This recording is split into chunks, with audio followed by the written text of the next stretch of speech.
Hey everyone, fair warning, this video is a bit long. Today I'm going to talk about why you see what you see on Instagram. It is important to me that people feel good about the time that they spend on the platform, and I think an important prerequisite for that is to have some level of understanding of how ranking works. So I'm going to talk about how we rank content in feed and stories, how we rank content in Explore, how we rank content in Reels. I'm going to talk about shadow banning. I want to talk about how you can influence what you see in general across Instagram. If you're interested in going deeper in any of this, I actually posted about it back at the beginning of June. You can check out the link in my bio whenever you like. First, let's go back in time a little bit. Back in 2010, Instagram was just a chronological list of square photos. And by 2016, we were seeing that people were missing 70% or more of the content that they could see in their feed. And they were missing even more than half of photos and videos from their close friends. And that's when we introduced ranking. That's when we tried to do our best to assess how interested you are in each and everything you could see and then order things accordingly to hopefully make the most of your time. Let's talk about the algorithm. The algorithm just means a process. And in practice, even though people often talk about an algorithm or the algorithm at Instagram, there are actually many algorithms that we use to try and predict what you might be interested in at any given moment.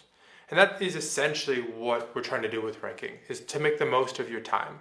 And we do that in slightly different ways across the different surfaces across Instagram, but the core order of operations is mostly the same. So it always starts with, first, let's see what is available, what's on the menu, so to speak. So for feed and stories, let's say, once you open up Instagram, we look at all of the stories that you haven't seen posted by the people you follow, and we try and assess how interested you might be in each and every one. And to do that, the second step is to look at or collect all the information we have about those stories, about the people who posted those stories, about you and what you seem to be interested in the past. And we use that to assess or create a score, really, for each one that is supposed to represent, as best we can, and we make mistakes, how interested you are in each and every one of those posts. And the most important signals are, one, information about the post itself. So is it a photo or a video, or is it about baking, or does it have a lot of likes on it? The second is information about the person who posted that content or shared that content. So are they a friend? Do they post often? The third is information about your activity. Do you tend to watch a lot of video? Do you tend not to like photos? And then the fourth is information we have about your history of interacting with the person who posted. So do you tend to comment on a lot of their stuff in the past, or like the photos that you see from them in feed in the past? So in feed, we take all of that information and we try and assess how much each and every post is going to connect you to the people that you care about. But we can't really know that, so we rely on proxies. We predict if you're going to do something to the post. And the 5 most important things are you going to spend some time with the post, how likely you are to like it, to comment on it, or to save it, and how likely you are to tap on the profile and go to the profile. And from there, we take all that information, we take those predictions, and we come up with a score, a number that, to the best of our knowledge, represents how interested you might be in that post. And how recent something is an important signal, but not the only signal, which is why feed is roughly but not strictly chronological. And we see that when we do this, when we rank content based on how interested we think people are in things, and I want to acknowledge up front we make mistakes, that people not only spend more time with Instagram, but they connect with their friends more and they feel better about the time that they spend when we ask them in surveys, which we do all the time.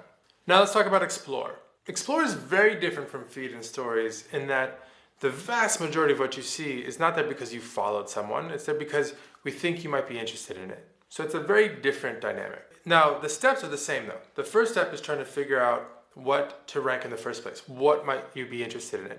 And it would be nice to look at everything across all of Instagram, but that's not practical for a number of reasons. What we try to do to start is define a group of things that you might have some reason you'd be interested in the first place.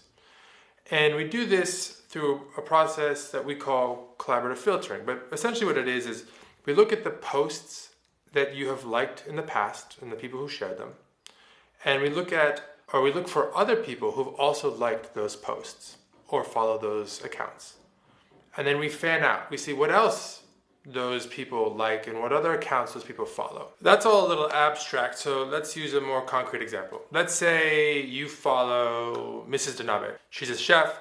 She does amazing Japanese cooking with all of these amazing Japanese clay pots. We'll look at who else tends to like content from her account, and maybe they tend to also like content from Nassim, another amazing chef who uses Reels to share his recipes. So then we might recommend you something from Nassim and Explore because it looks like people like you also like Nassim even though you haven't seen Nassim's content before. So that's how we start and assess all the different things we might rank for you in Explore in the first place. And then we look at all the information we have available, a very similar set. In rough order of importance, it is information about the post. Again, things like how many likes it has, what it's about. Then your history of interactions with the author. So if you did happen to actually interact with content from the person who posted that, that is valued very highly in Explore. Then information about your activity. So do you tend to be into cooking stuff? Do you tend to watch a lot of video? And then after that, information about the person who posted in the first place. And so, what are they posting about? Do they post often? That sort of thing. So then we look at all that information we have about every post that we might rank for you in Explore. And we, again, predict a few things. How likely you are to like, to save, or to share those posts. Those are the most important predictions. And that all gets wrapped up into a guess, an educated guess about how interested you might be in that specific photo or video. And then we order everything in Explore accordingly. So a very similar set of signals we use to rank content in Explore. What happens to be very, very different is how we first look for all the content to rank in the first place. In Feed, it's the people you follow and what they've posted. And Explore, it's the whole wide world of content on Instagram to start with. Next, let's talk about Reels. Reels is designed to entertain. Short form, mobile first video that's funny and exciting to watch. Much like Explore, most of the content you see in Reels isn't there because you followed someone, but rather because we think you might be interested in that video. And we look for videos through a similar construct that we do in Explore. Again, that fanning out type process. Then we look at all the information we have. The most important signals are, first and foremost, your activity. So do you tend to like and watch certain types of Reels? Maybe you're more into dance videos or funny videos. Next is your history of interacting with the person. So if you happen to actually watch a lot of Reels from that person in the past or like a lot of their content, that's super valuable and super important. Then there's information about the Reel itself. Simple things like how long is it and when was it posted. And then last, information about the person who actually posted that Reel, much like you would see in Explore or in Feed and Stories. Then we order things in the order that we think you're going to be interested in them, and we're constantly learning and trying to get better at this. Next, I want to talk about shadow banning. Shadow banning is a term that people use to describe all sorts of things that might happen to them on Instagram. And I want to start by recognizing that we haven't done as much as we should to make it clear exactly why things might be happening on Instagram, at least not historically. And when people don't have information, it is reasonable for them to assume the worst. And so that's why we're looking to be more transparent about what we do, and why we're creating videos like this one. But I want to be clear. One thing that people often use the word shadow banning to apply to is when they're not reaching as many people as they think they should or they expect to when they post. But I need to be honest, we cannot guarantee that you're always going to reach the same number of people.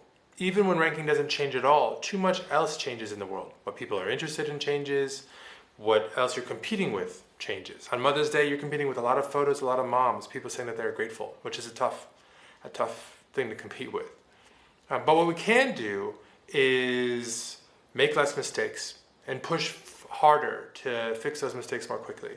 We can be more transparent about how our systems work in general with videos like this one. And we can try to do more in the product to let people know why something might be taken down when it is taken down, which often people struggle with. And another thing is, I want to clarify that we have community guidelines, rules about what can and cannot be shared on Instagram in the first place. These are mostly focused on safety, so you can't post hate speech or celebrate violence.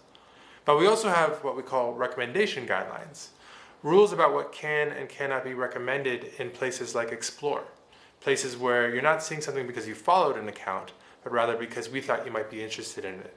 And so we're looking for all sorts of ways to shed more light across the whole spectrum of how Instagram works. So expect to see more. Last, I want to talk about how you can influence what you see on Instagram. The first and the most important thing is you get to decide who you follow, and that governs what you see in feed. But there are other things you can do as well.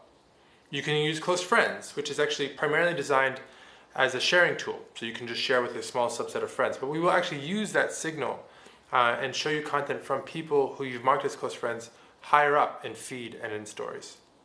You can mute people, which I love and I'm a big fan of. Muting allows you to stop seeing someone's posts in feed or stories in stories without unfollowing them, because maybe you don't want them to find out.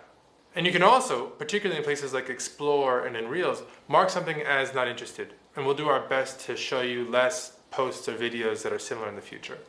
And again, we're exploring more that we can do in this space, because yes, transparency is important, but so is giving people the ability to shape Instagram into what's best for them. So hopefully this is one step on a longer path where we're giving people more control over their experiences on Instagram, but also we're being more transparent about how we do what we do. Hopefully you enjoyed it. If you got all the way to the end, I'm impressed. But more to come soon. Thanks for your time. Peace.